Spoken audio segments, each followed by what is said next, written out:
Good evening and welcome to the John Cady podcast. I'm John Cady, retired U.S. Navy veteran, former minister, man who's experienced a lot.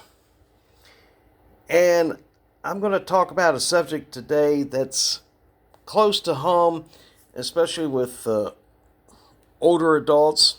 I'm talking about people in the 60 and older club like myself. And the subject is about getting catfished. And there is nothing more frustrating, and I hear this all the time, and I read about it all the time. People going online, they meet somebody, the conversation sounds good, and then that individual starts asking for money, or they give an address where, hey, I'd like to meet you, and so on and so on. Or they send pictures, and the pictures themselves look absolutely too good to be true. And my thoughts on that is this. Remember growing up, and you always heard somebody say, or you heard your parents say, if something sounds too good to be true, chances are it more than likely is too good to be true. And the same goes with, people of all ages going on these online dating apps, and they meet somebody who is too good to be true. So how do we help protect ourselves from scammers? First off, if they send pictures, Google Lens and other photo identification apps will save you. You can scan that picture through that app, and you can find out pretty quick if this person is legit or if they've stolen a photo from somebody else's profile, whether it's a social media influencer, an adult entertainer, a model, whoever. And it doesn't matter if it's, regardless of whether the person's male or female, in our age group, all of us are victims of, or potential targets for scammers because, let's face it, when you get up there in age, one of the biggest challenges we have is, we don't want to be alone. We want to have somebody there with us as a companion, just like the younger folks do. But when they send these pictures and they look just too good to be true, scan that damn picture and verify it first. And then if you find out that they've stolen it, just block. You don't owe that individual anything because they were a scammer in the first place. Look at the phone numbers on some of these messages. Let's face it. If the country code doesn't look like something here in the States, that's a red flag right there. Because more than likely, that is a scammer. I'm not saying they all are, but more than likely, they are scammers. And even if it's an American phone number or Canadian phone number, because we have Canadians who text message people back and forth, you don't want to take it for granted that number's legit.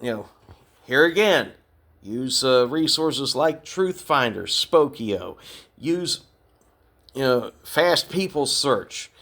All of these are tools that you can use to help protect yourself and find out if that phone number is legit and if the person trying to get a hold of you is legit.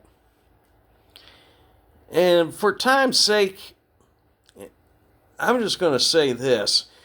Probably the worst thing that people do is when it comes to being scammed is when that person, especially if you've struck up a conversation for a while and you think you've worked up a good rapport with the person on the other end, then they turn around and say, I I have a loved one who's in the hospital or not able, and I'm not able to work. Could you please send me some money? And that is another red flag right there. If you get one of those messages, do yourself a favor and just block them. You know, block that person. Don't give that person any more of your time or attention, because if they were legit, they wouldn't be jumping in right away, you know, asking, for money. Also, if they ask for pictures right away, okay, why are you asking for my picture? That should be your first question. Why are you asking for a picture right away? What are you going to try to do with that picture? Are you going to try to use it against me later? These are questions that need to be asked too. In this day and age, I mean, you could easily, they could take, your picture and then use it to masquerade as you to lure somebody else into a scam. So, please just be careful with who you're chatting with. And if they start asking questions like that, again, it's that you should take that as a possible red flag and not, be sending something like that. And then I'll close on this. The conversation goes well for a while, and say, you get a request that, hey, maybe we should meet up. The best thing I can say on that is, if they give an address, run it through a map search like Google Maps, use any other map software.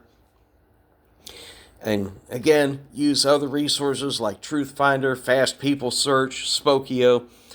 Verify that that address is legit. And if it has a picture of the address, take a good look at that picture and study the neighborhood. If it looks sketchy, don't go. Because you just don't know what you're going to walk into. You look at that, and let's face it, do you want to be on the next episode of 48 Hours where you show up and it turns out that this was a setup for a robbery, or you accidentally stumble in on a drug deal that suddenly goes south and you end up dead? If it looks sketchy, it probably is sketchy. And if it is sketchy, then don't go. This is stuff that I've read, stuff that I've researched. And I've got to put it out there because there are folks in my age group, 60 and older, men and women alike, who desire a companion, desire somebody to be with. But that puts us in a position where it's easy to try to scam us. Educate yourselves, folks. Use the resources at your disposal to protect yourself from getting scammed, from getting set up for something that you didn't ask for. Don't be a victim. Be smart about it, who you talk to. Be smart about what they're trying to do. And if it looks sketchy, get the hell out of there. Again, thank you for listening. This is John Cady. Hit the like and subscribe buttons on YouTube. Feel free to contact me via email, and I'll catch you on the next one.